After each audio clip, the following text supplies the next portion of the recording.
La mostra si chiama Un sogno fatto a Mantova. Evidentemente l'arte contemporanea non è l'arte di Giulio Romano e in qualche misura la mostra tende a sottolinearlo, ma non in maniera scandalistica o diciamo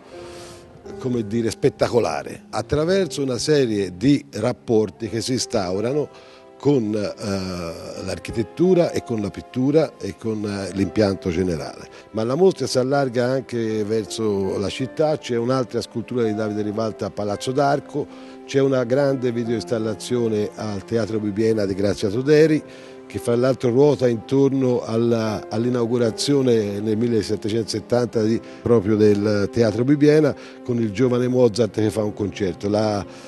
Grazia Toderi ha lavorato su questo offertorio realizzato proprio da Mozart nel periodo italiano. L'operazione era quella di portare l'arte contemporanea dentro a un luogo assolutamente ideale rispetto al Rinascimento e al manierismo italiano.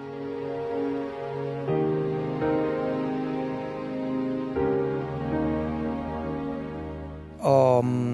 inserito le sculture di 3 animali, quindi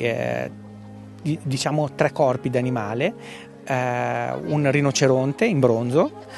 un cavallo in vetroresina e un ghepardo in acciaio inox. Nel mio lavoro c'è sempre il rapporto di un animale,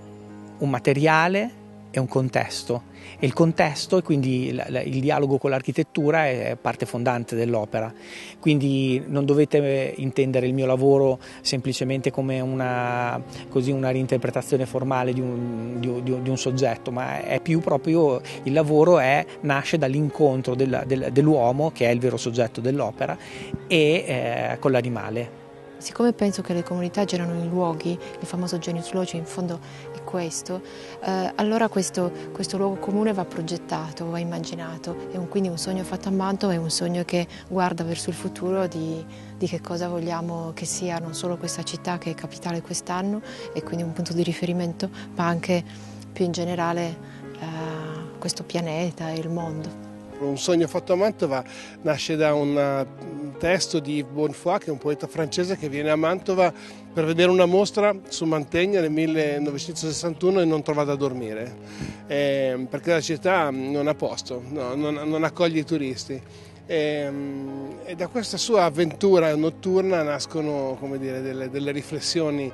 su quello che sta vedendo. E insomma questa sperimentazione è una sperimentazione un po' onirica, ci sono delle presenze un po' strane che costellano questo luogo